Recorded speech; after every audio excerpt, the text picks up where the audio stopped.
As a child star, Barbara was famous for her scream. Now at 16, she was all washed up. A has-been. But in a lucky break, she'd been asked to perform her signature scream at a local convention for monster movie fans. It was just the boost her career needed. Unfortunately, her scream hadn't aged well. Getting better. I think you just need the right motivation. Her biggest fan and current boyfriend, Rick, was about to demonstrate when... Now that was a great scream. It was Barbara's father, Sven. He'd slipped into a table saw and had to be rushed to the emergency room. So Barbara got stuck babysitting her youngest brother, Walter. Her convention comeback was cancelled. Okay, I'm hearing frustration, but I'm not hearing terror. What if I tried... A gang of hoodlums in Halloween masks have been terrorizing Orcas Island tonight. Police are urging residents to... That came from the basement. You're right! Also, I loved your delivery on that. Why is your basement door locked? Because my dad likes making puzzles and secret passages. There's a key hidden in the music box. The secret is to keep winding and winding until finally the key pops out. Thanks, babe. I'll be back in a sec. 20 minutes later, Rick hadn't returned.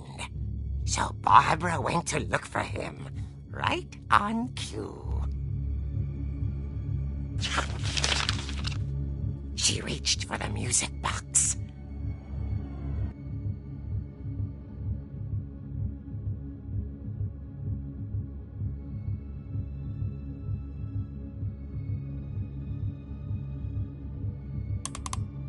And as she wound the key, she listened for Rick, but the house was silent.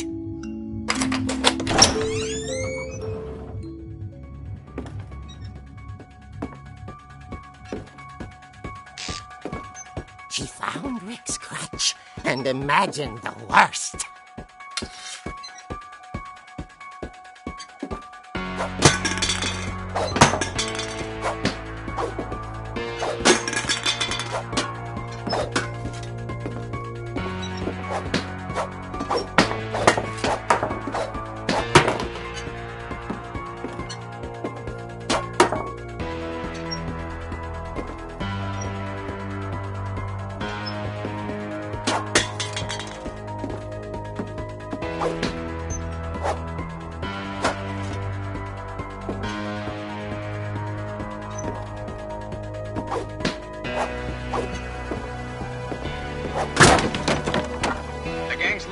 Infamous Hookman killer, Dr. Carl Hamill, who impaled and then ate his family 10 years ago tonight.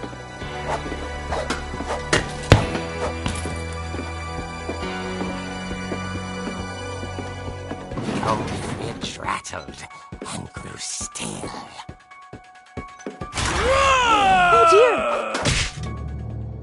Oh! Rick? Barb, relax. I was just trying to scare you to help you find your scream. Well, I'm not scared, Rick.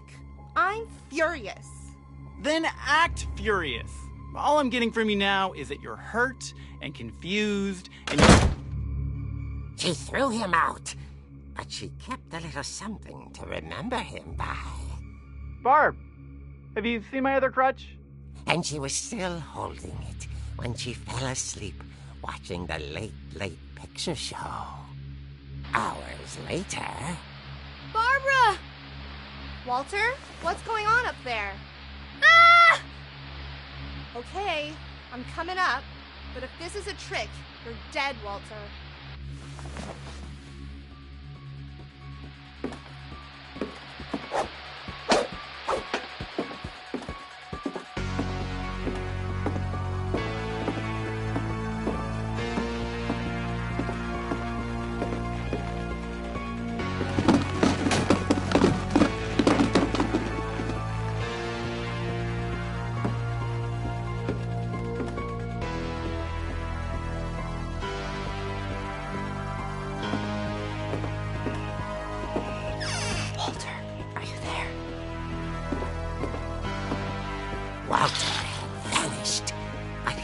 bedside radio was still on.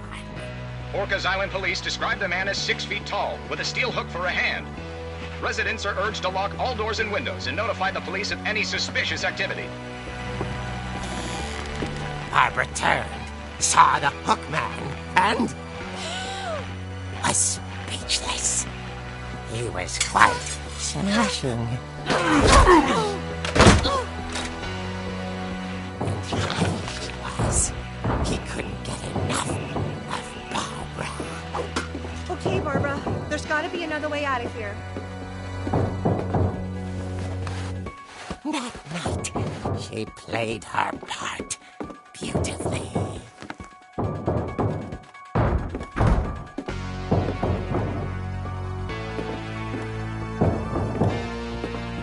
Molly's door hadn't been opened in years. The hinges groaned.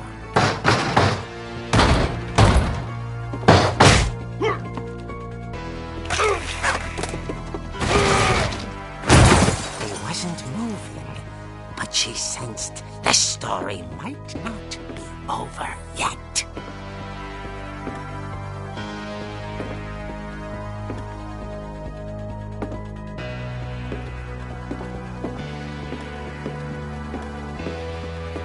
The hookman had vanished.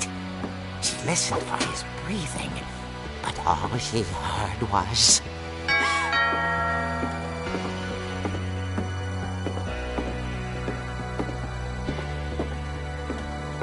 At the door, she heard whispering. It was coming from inside the house.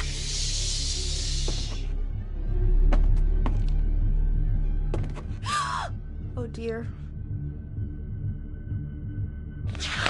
The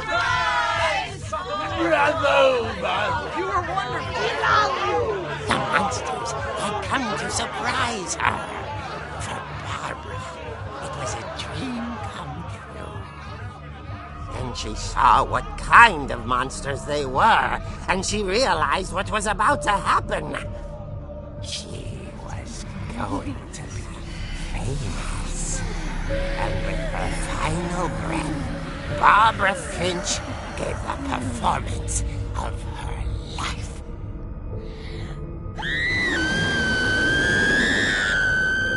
I wasn't there myself, but I hear Barbara was magnificent. Poor girl. She had a taste for stardom. But unfortunately, so did her fans. Of course, the police blamed it all on poor Rick, who disappeared the same night. And little Walter, hiding under his bed the whole time. He took it all pretty hard, but that's another story. As for Barbara, tucked inside the music box is all they ever found of her. Her ear. Now that's what I call a real eerie tale.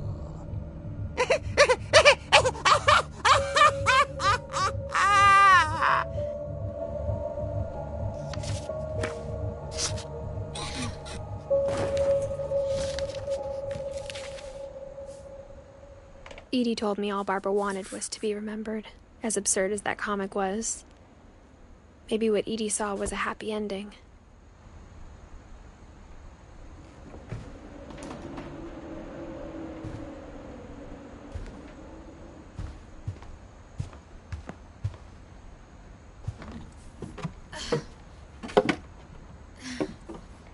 I guess now I know why Mom didn't like me playing with the music box.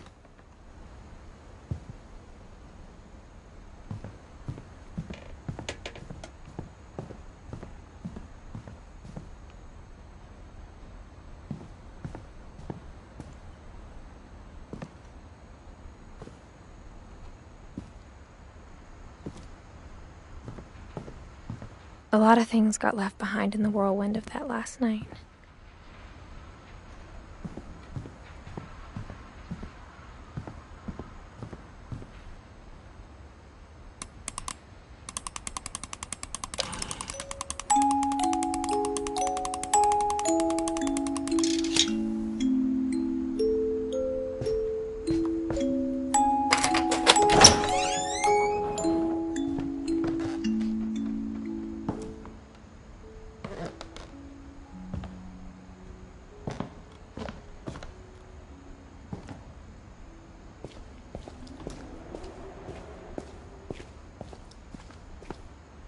Mom said the basement was off limits, unless I wanted another tetanus shot.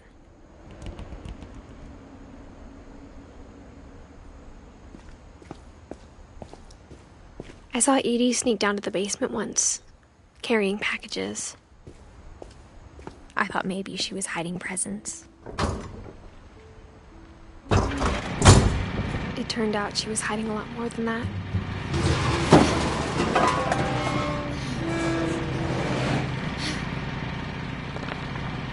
I remember asking Mom once about where Walter had gone. She said after Barbara died, he got as far away as he could. If there's a pattern in all these stories, I think it's that none of us has gotten very far.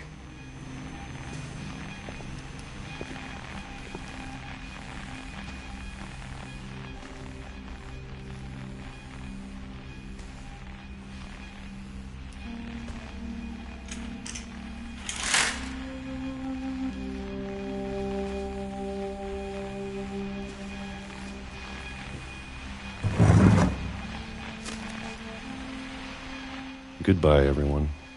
I can't believe I've been down here for 30 years. On that first day, after the shaking started, I didn't think I'd survive a week.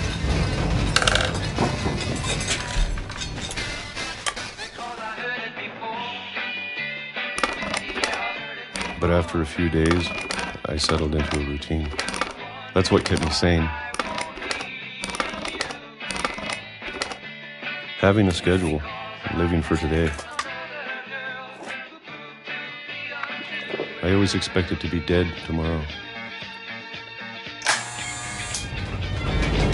But if you wait long enough, you get used to anything.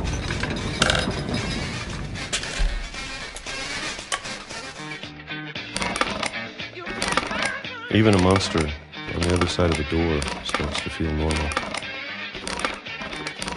Almost friendly.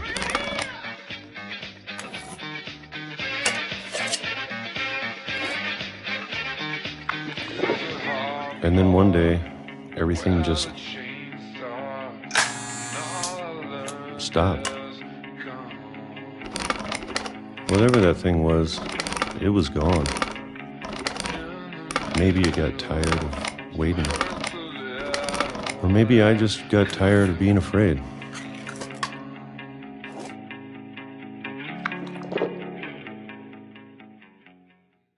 It's been a week now, the longest in 30 years. I'm done waiting. I have to leave while I still can.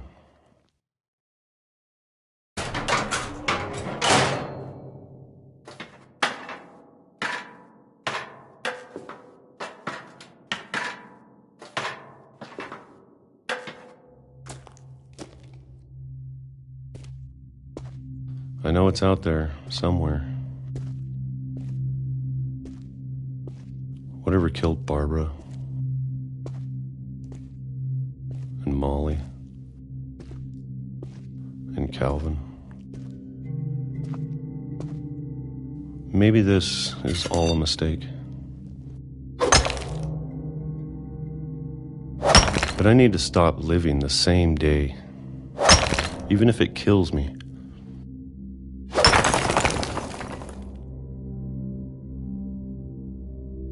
Whatever's out there, I want you to know I'm ready for it.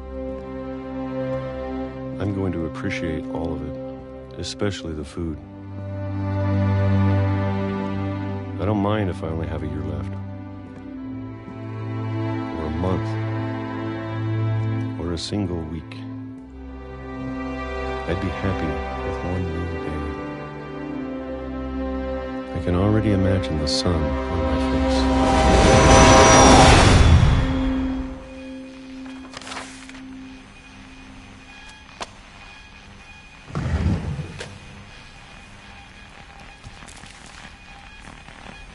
Walter died when I was 6.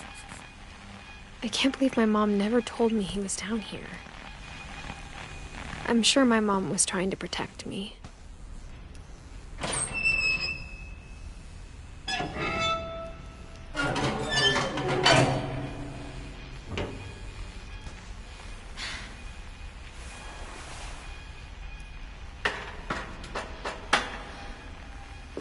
Maybe she was afraid I'd end up like Walter.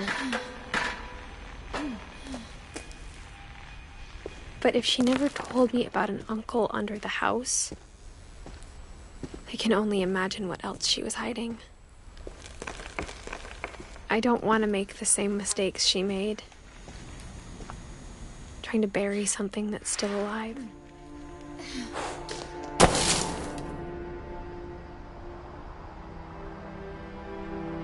Now that there's only one of us left, or maybe two, I thought it was time I heard the stories for myself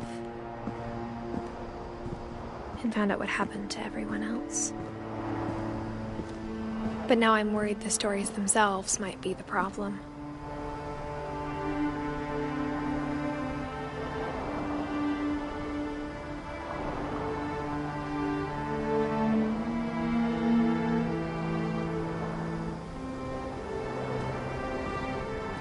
Maybe we believed so much in a family curse, we made it real.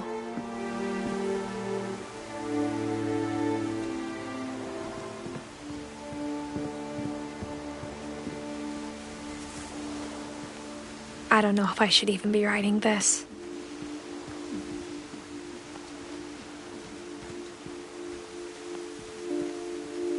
Maybe it'd be better if all this just died with me.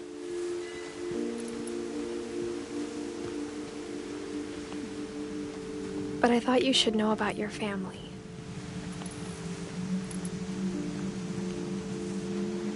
And the history you're a part of. Though to be honest, I feel as lost as you probably do right now.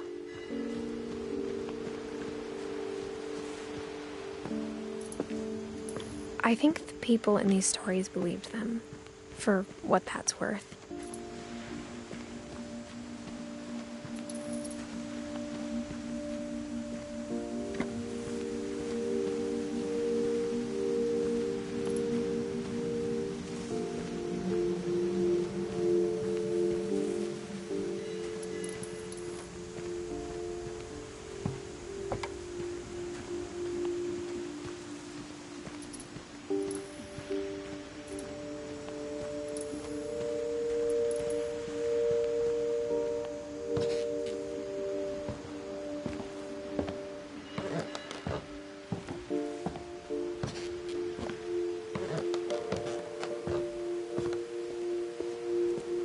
When you look at the house, that history of imagination and stubbornness and madness, any of it seems possible.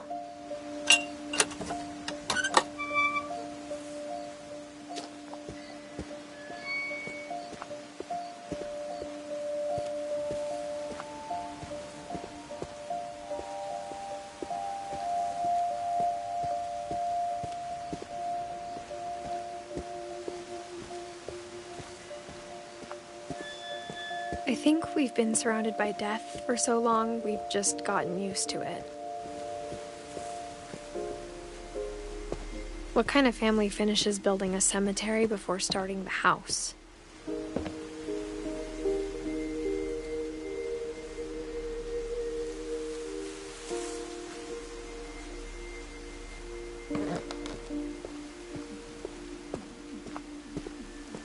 It's embarrassing for me to admit this, but the pet cemetery made me more uncomfortable than the human one. 3 of the gerbils were mine, and 2 had been my fault.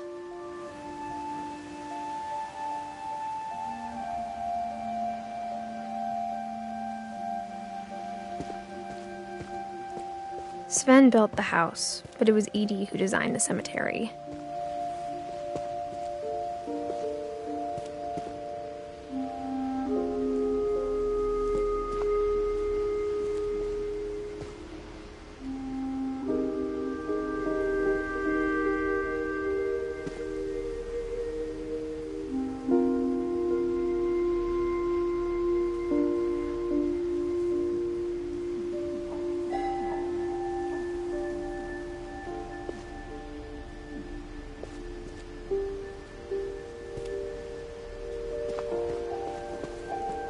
I'm sure Odin's monument had been Edie's idea. My mom was always trying to move on, but for Edie, the past never went away.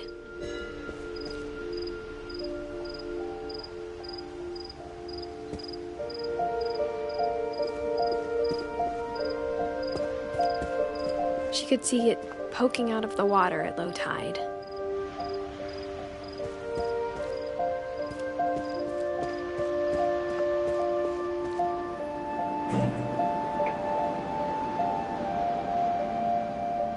Edie said she dreamed about the old house every night.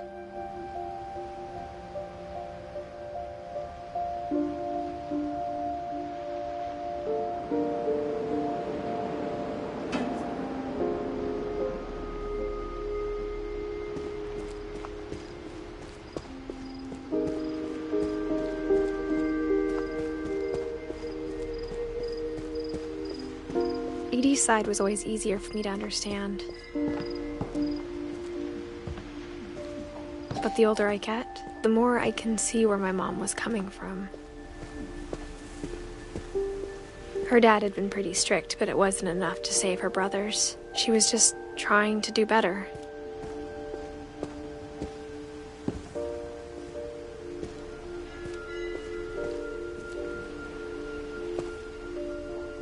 She lost 2 of her brothers, just like I did.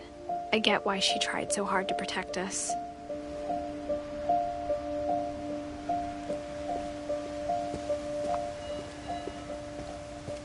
There's so many things I wish I could ask my mom now. Part of me thinks this is what she wanted all along. For me to come back someday and find everything out for myself.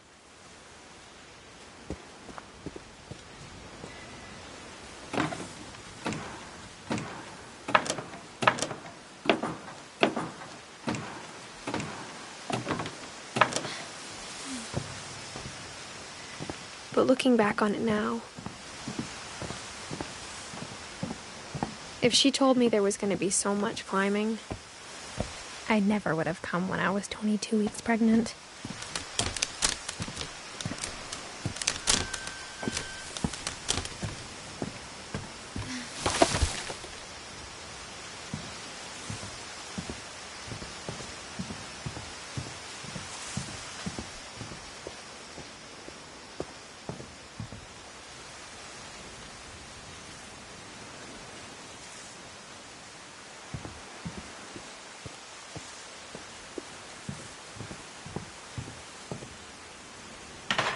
I never met Grandpa Sam, but I think he and my mom had a lot in common.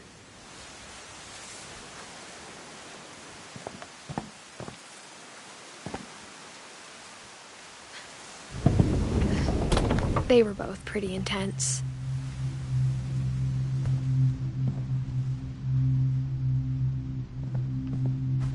Instead of hiding from death, Sam seemed to go out of his way to meet it.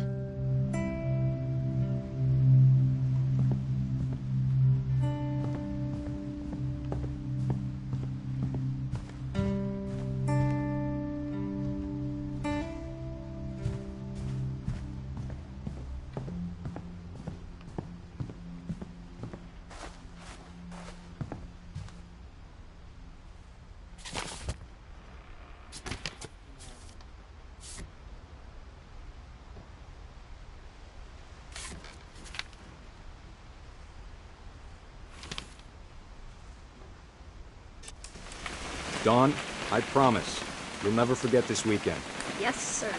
These memories are gonna last a lifetime. Am I gonna have to shoot anything? It's a hunting trip, Dawn. Shooting is strongly encouraged. Perfect. It's gonna rain the whole weekend, isn't it? I will never forget this weekend, Dad. That's the spirit.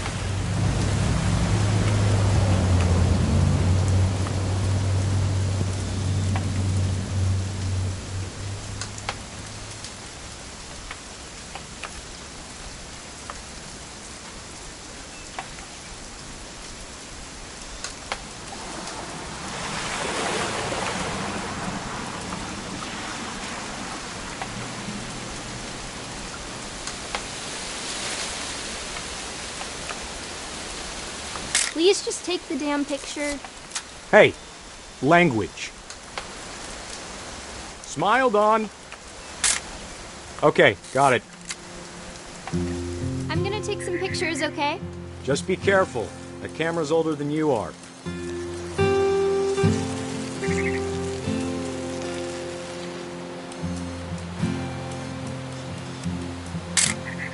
Aw.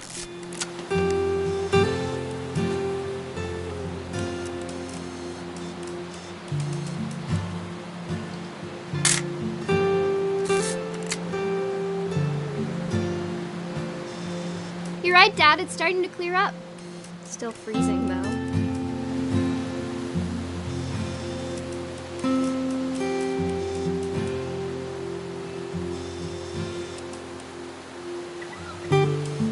Definitely should not have drunk all that coffee. Hold still. Hey! That's a keeper. I'm just saying, I'm not always gonna be here, Dawn. You'll need to remember this stuff, if you want to survive.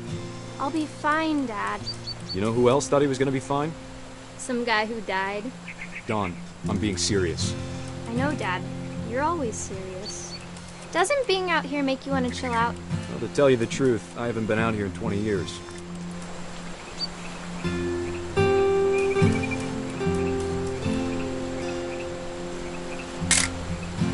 Dawn, don't you think you could find something more interesting to photograph?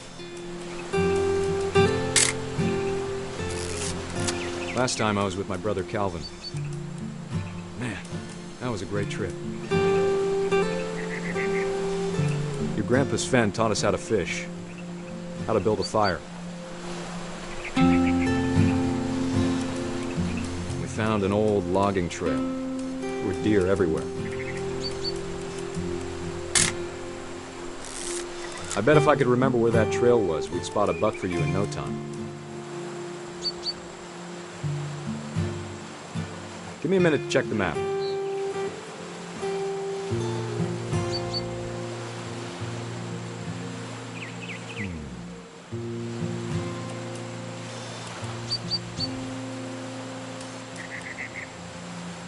Let's see.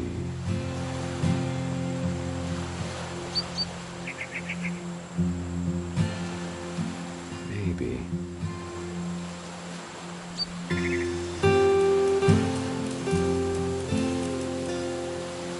Dad!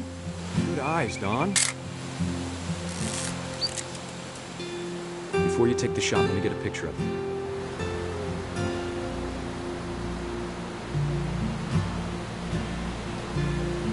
Dad, Just breathe.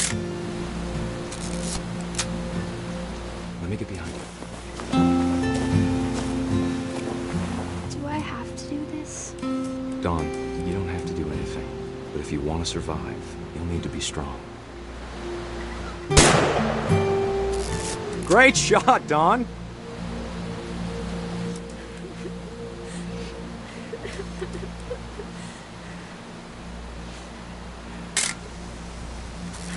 I'm proud of you, Dawn. Always remember that, okay?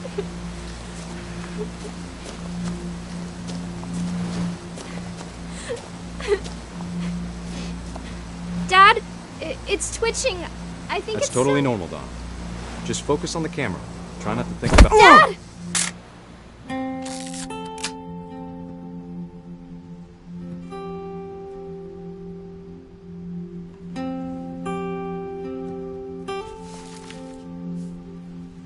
of all these stories, that's the one I wish most that my mom had told me.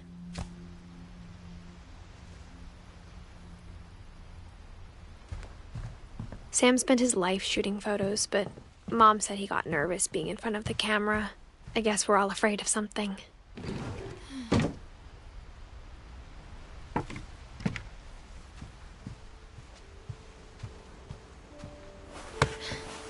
After Sam died, my mom and Edie got really close. They'd both lost a lot.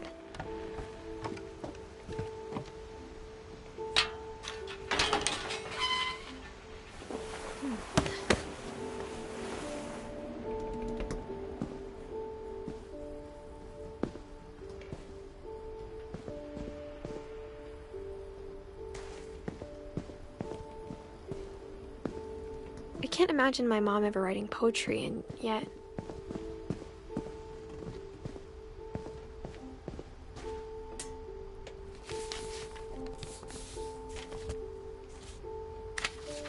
Dear Kay, do you remember the way Gregory used to laugh when he thought he was alone? Like something funny was happening, but only he could see it. I think he saw things the rest of us don't.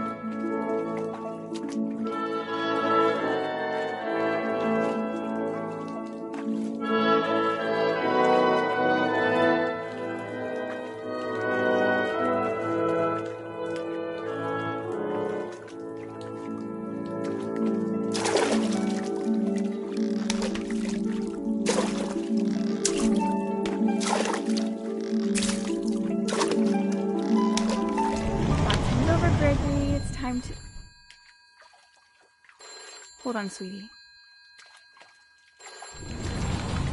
Hello? Sam, I told you I don't want to talk right now. I wonder what he saw. What his world was like.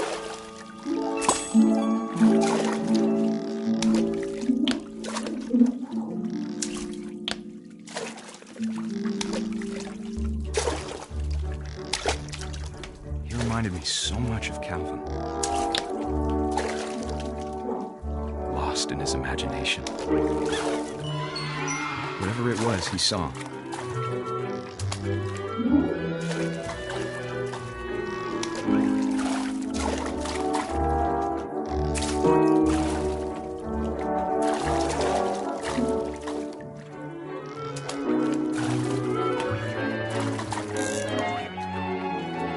Sure made him happy.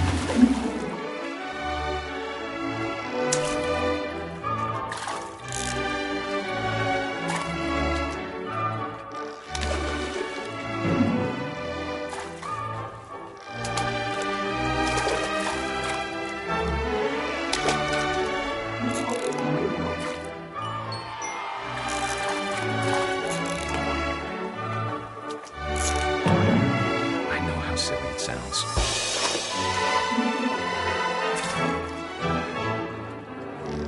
I worried about a baby being too happy.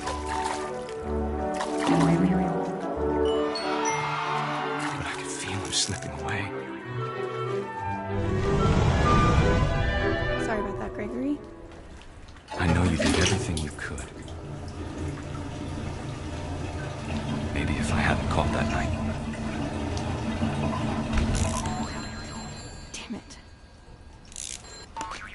Hold on, I don't want Gregory to hear this. I wish he could have told us about the world he saw.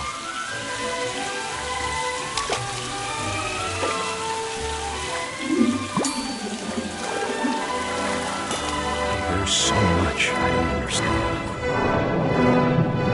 about Gregory, about everything.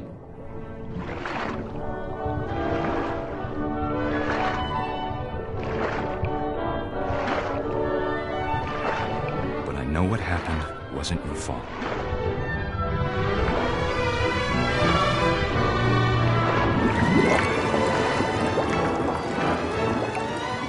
I'm sure he's happy. And he'd want you to be happy too. Good luck, Kay. Love, Sam.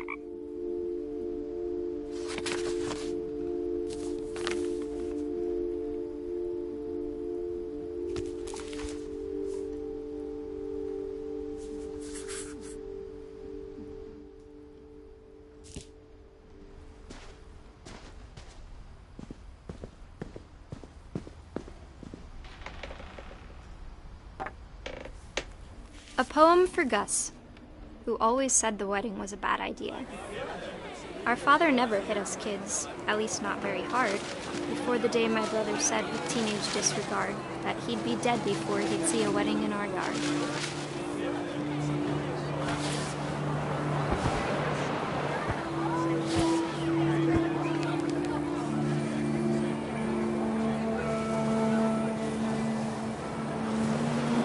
father made him come, of course, but Gus stood far apart, just flew his kite and bottled up the storm inside his heart.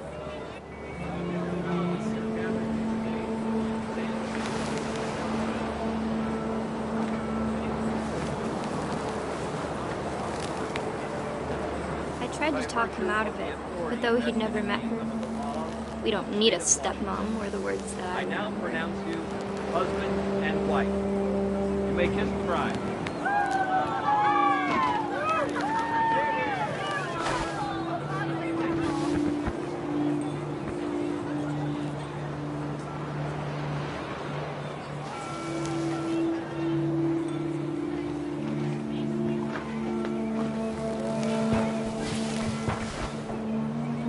When the time for photos came, Dad ordered him to come here.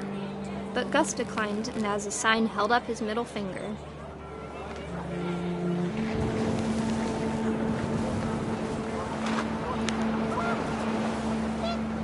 The wind picked up, and panicked geese appeared and quickly went.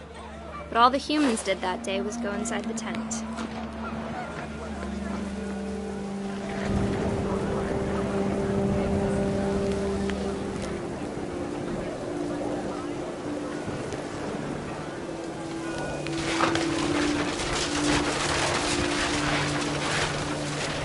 The rain came down in buckets then, but no one seemed afraid that nature might destroy the tent our dad had crudely made.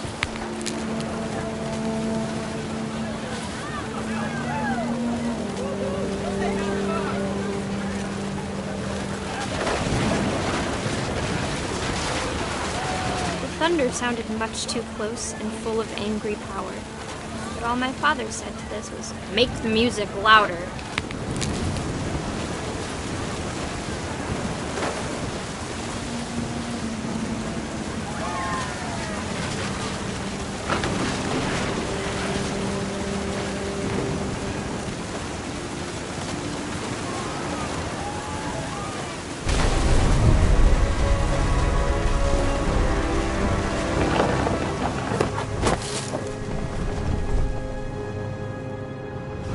I wish that I could truly say I thought about you on that day.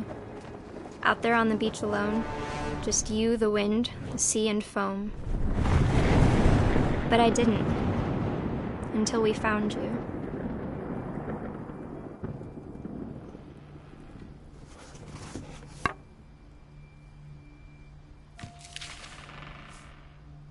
She never talked about him, but Mom told me once if I was a boy, they were going to name me Gus.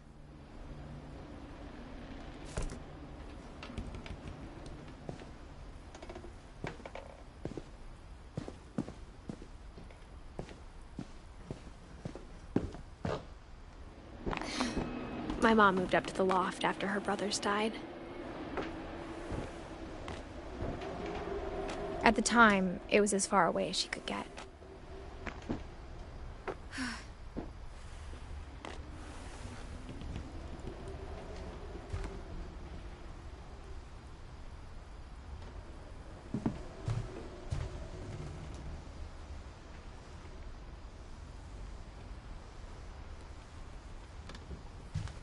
She spent a summer building houses in Calcutta, where she met my dad, Sanjay.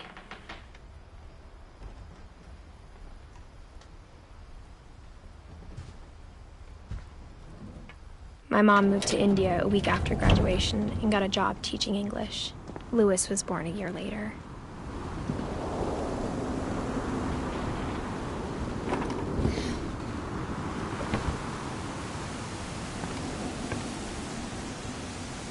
When my dad died, I don't think Mom knew where else to go.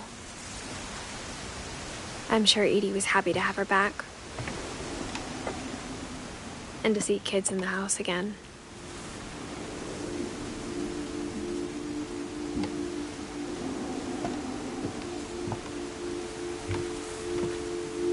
The house had to get a little bigger, but Edie was used to that.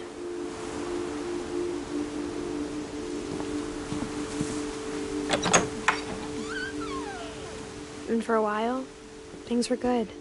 Almost normal. But it didn't last.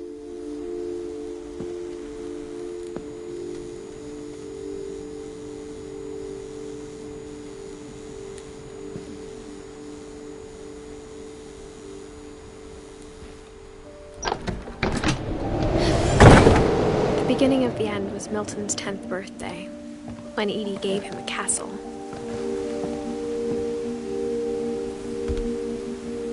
After Milton disappeared, the only thing he left behind was a room full of paintings.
Milton Finch in The Magic Paintbrush.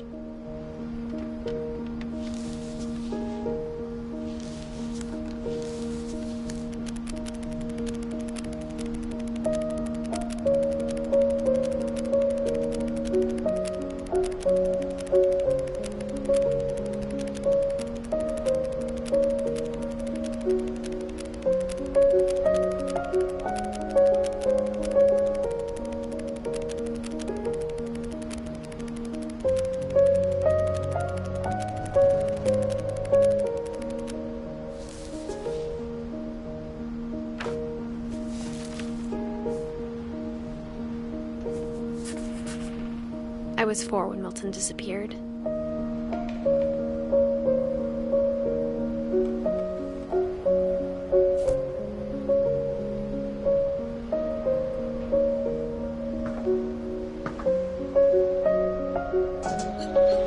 Mom spent months searching for my brother. Then she sealed the doors.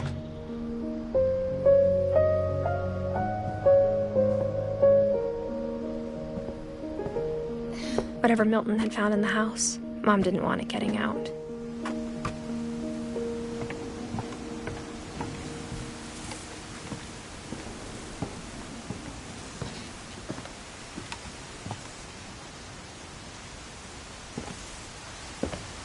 Mom definitely blamed Edie, but I think Louis blamed himself. After he graduated, he just spent more and more time in his room, until Mom got him a job at the cannery.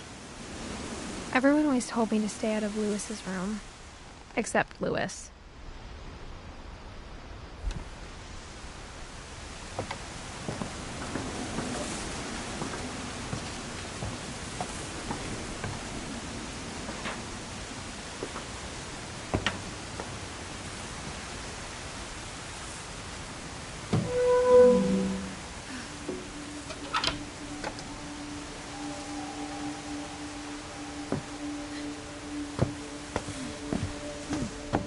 Louis's room smelled very, very familiar. That part of him lived on.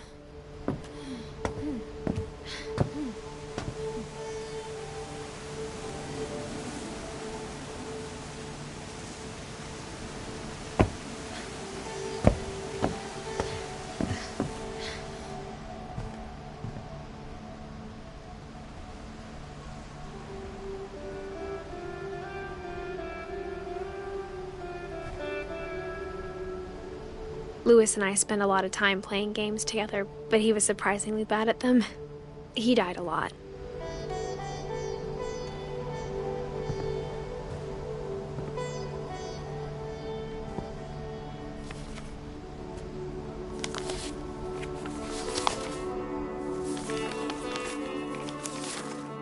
Dear Mrs. Finch, as Louis's psychiatrist, I can understand your desire for an explanation.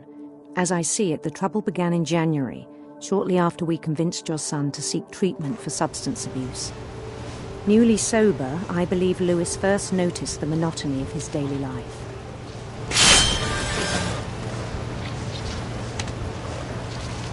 He kept working at the cannery, but he withdrew part of himself. In our sessions, I saw the same behavior. His mind began to wander. I asked him to describe it. He said he started small, imagining a labyrinth. He'd feel his way about. Then something moved. Bats. And toads.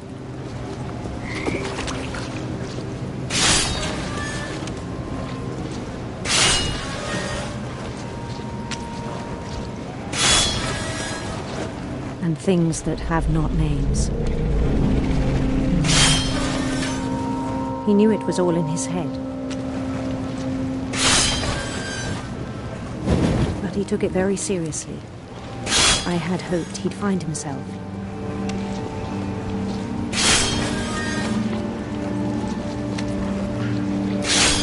But he found something more. I worried about him then.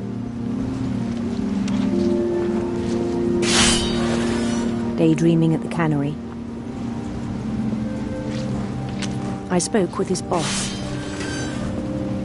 But he said Lewis had become a model employee. Methodical, tireless, focused.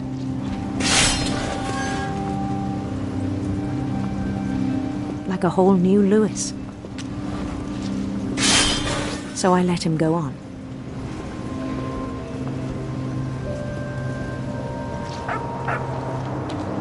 I even encouraged him. It seemed very promising at first. He told me he'd made a new friend.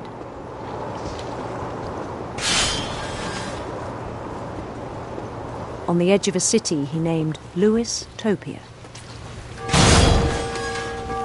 He built the city up slowly, brick by brick. Then he made musicians.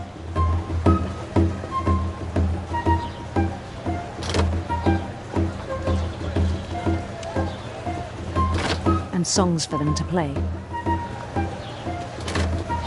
He talked about starting a band. And he was always humming something. Every day his imagination grew stronger.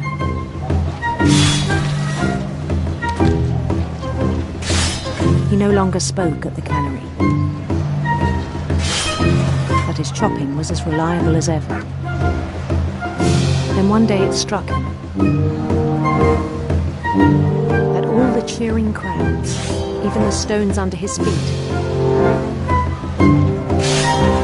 were all in his imagination, so he could do whatever he wished.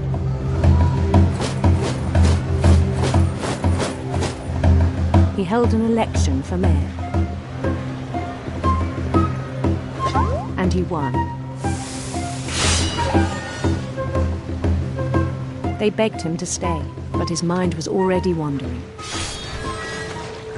It became a game for him.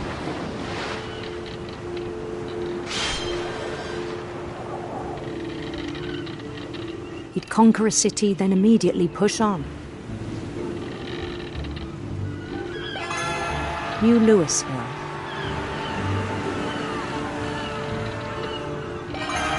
St. Louis. He started drifting away from our reality.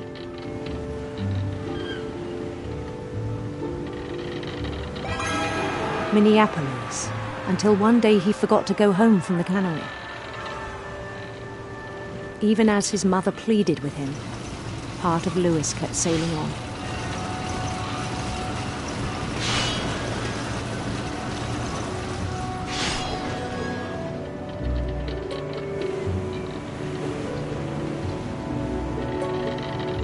In Lewisburg, he heard rumors of a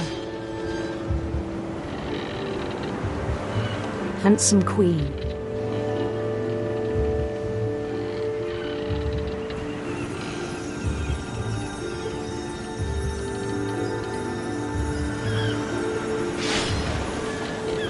The queen was on her own quest for radiant rainbows.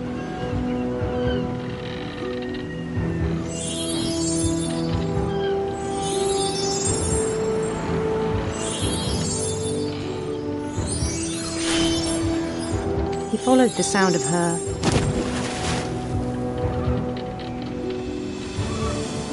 silver harp.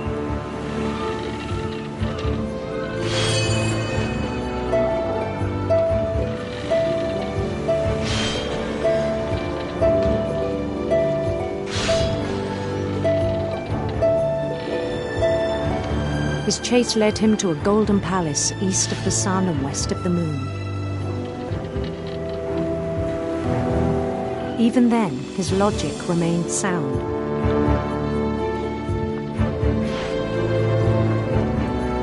He knew the world was all in his imagination.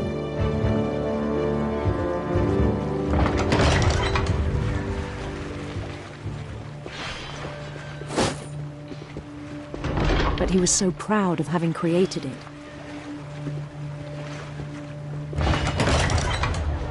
In his own eyes, he'd become something greater than a king.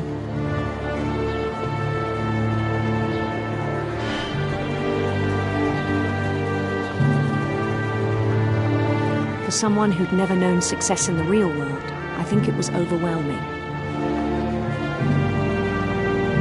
And then it struck him that the real Lewis was not the one chopping salmon, but the one climbing the steps of a golden palace.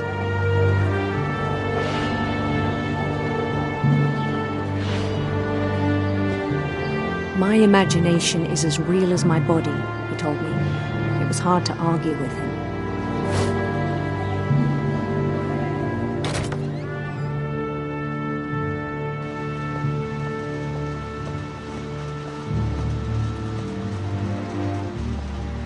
We began to forget the world we know.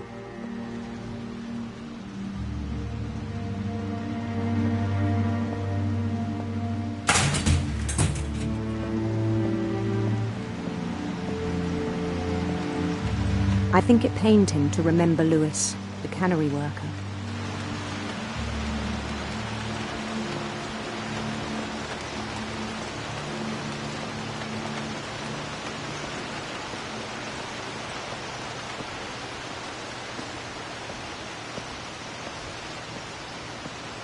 He began to despise the man with a royal contempt.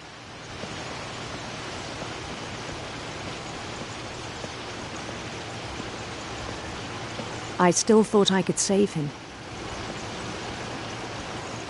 Even after he said he was being crowned king over all the lands of wonder.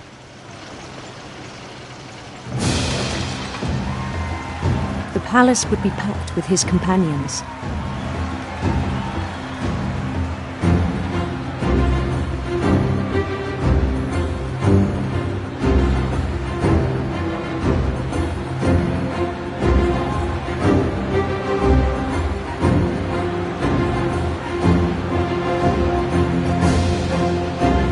Including the wise Calico who'd insisted on advising him.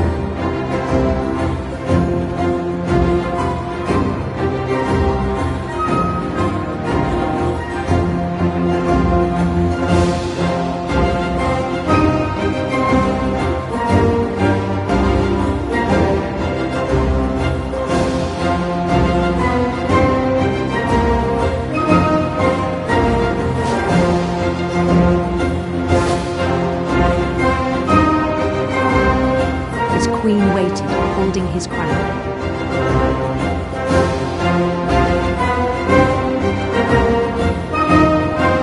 There was only one thing left to do.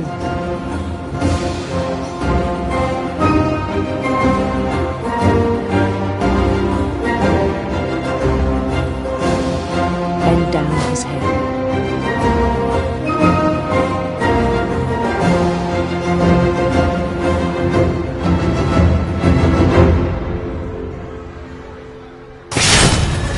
Rest, I think you know.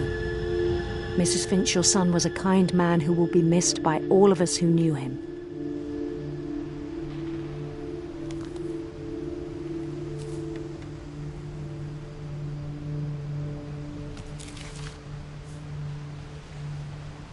My brother was really cool. I wish you could have met him.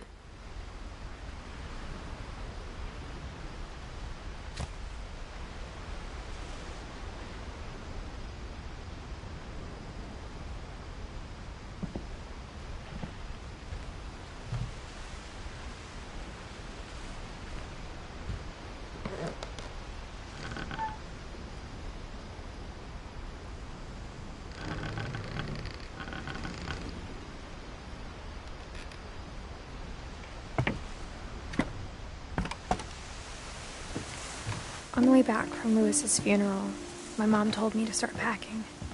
She waited until the day before we left to tell Edie.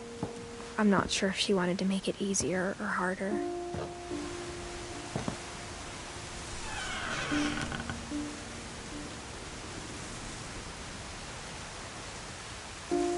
I wish we'd stayed. But I understand why we left.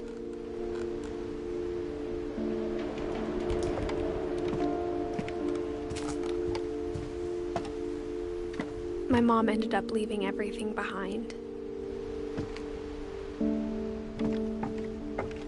What happened that night had been coming for a long time. Maybe it should have come sooner.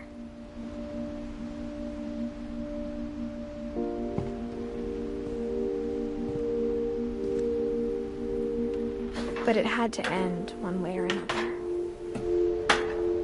All that's left now is to tell you about that last night.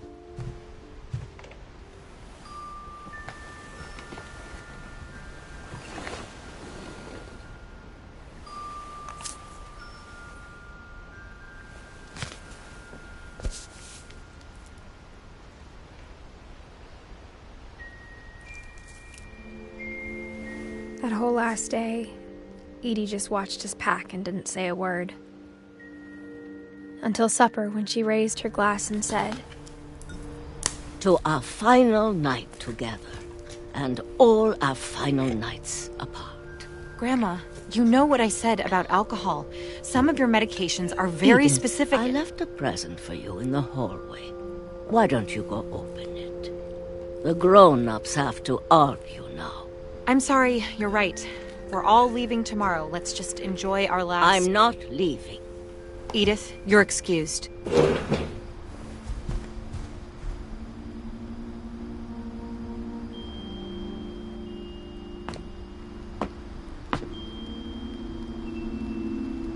The power had been shut off that morning, but Edie always had plenty of candles. When my mom sealed the library, I don't think she knew about the other entrance. Or that Edie had a key to it.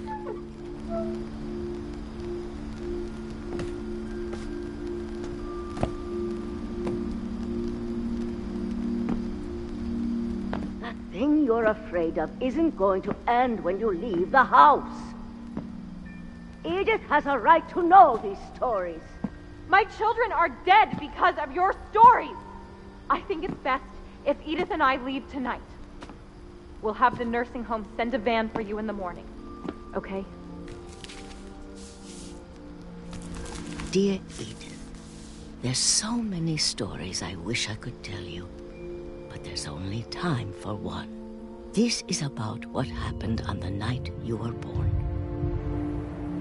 That night, the tide went way, way out.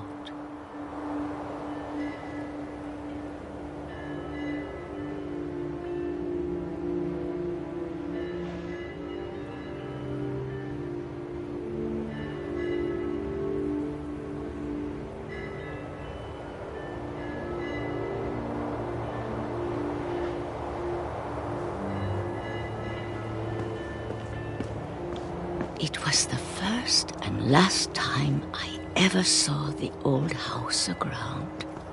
There'd been an earthquake out in the middle of the ocean. They called it the lowest tide in 1,000 years. God, it smelled awful. You know, I've seen that house every day of my life.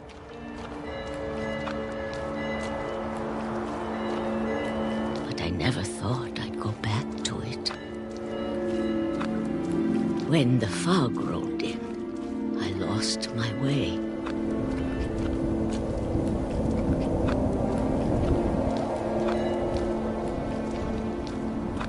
I got turned around.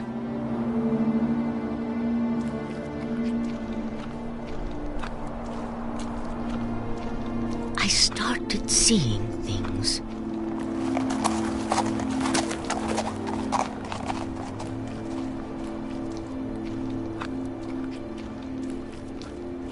Things I'd forgotten had ever existed.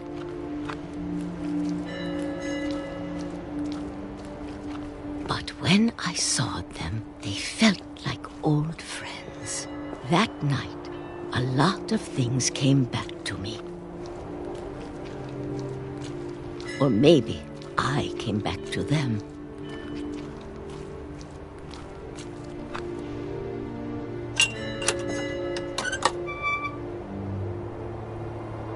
Things I can't explain, but that I need you to try and... Edith, what are you doing in here?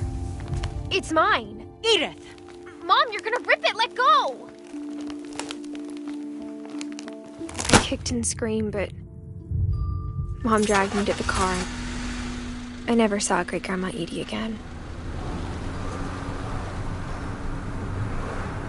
The next morning, the van came to pick her up, but she was already gone. After that, we moved around a lot.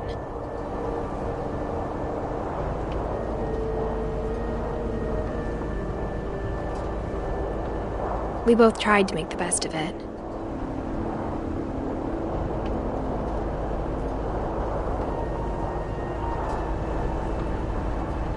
A few years went by.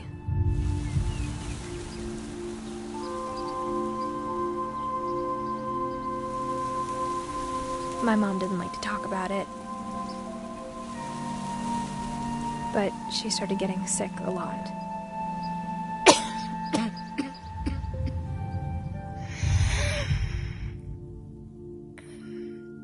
She got better for a while, and then she didn't. And then I was alone.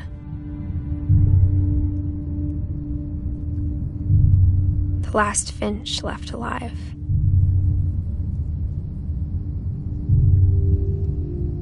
Until I found out about you.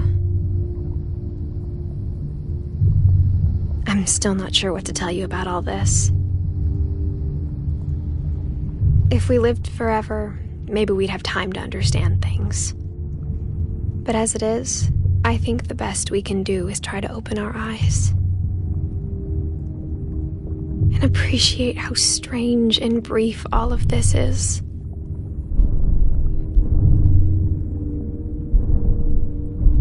This journal was supposed to be for you. But now I hope you'll never see it. I just want to meet you and tell you all these stories myself. But I guess if you're reading this now, things didn't work out that way.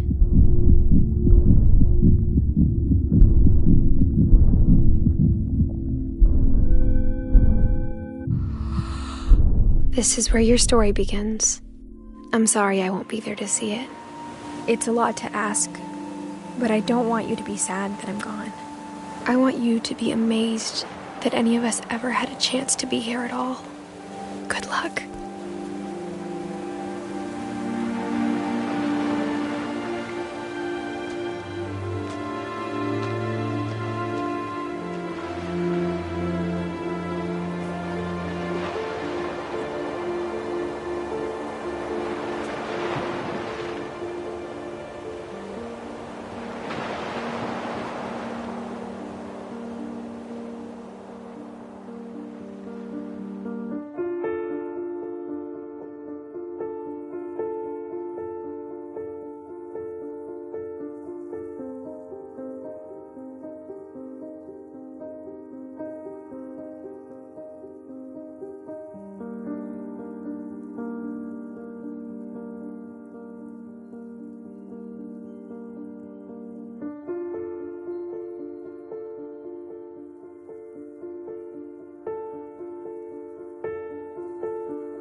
I knew Grandpa Sam had a twin,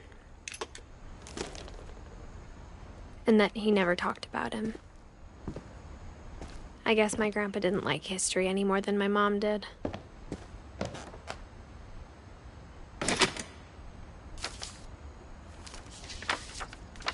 How I Want to Remember My Brother by Sam Finch.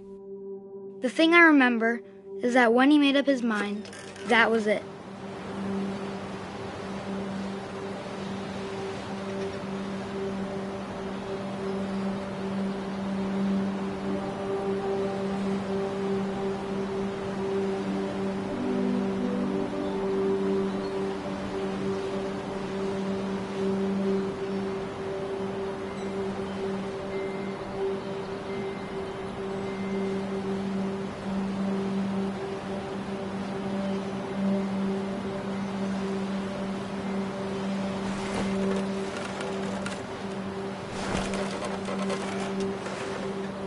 My brother said he'd die before he ate another mushroom. And he did. At Barbara's funeral, we swore we'd never be afraid again. And he wasn't. I think Calvin always wanted to fly.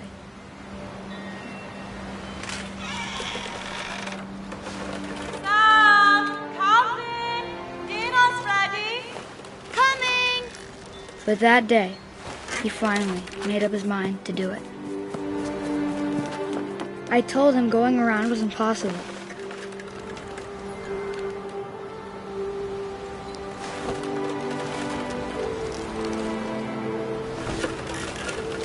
Maybe if I hadn't said that.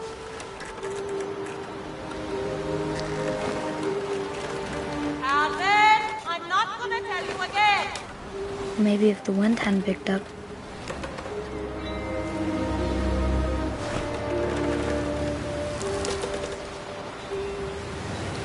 Then maybe he'd still be here. But I doubt it. I think he'd already made up his mind. That's what I want to remember about my brother.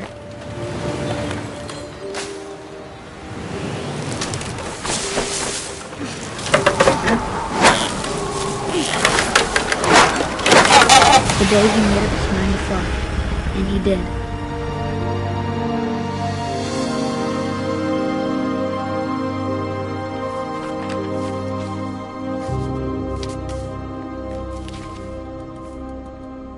Calvin's story felt strangely familiar. When I was younger, I remember trying to do the exact same thing.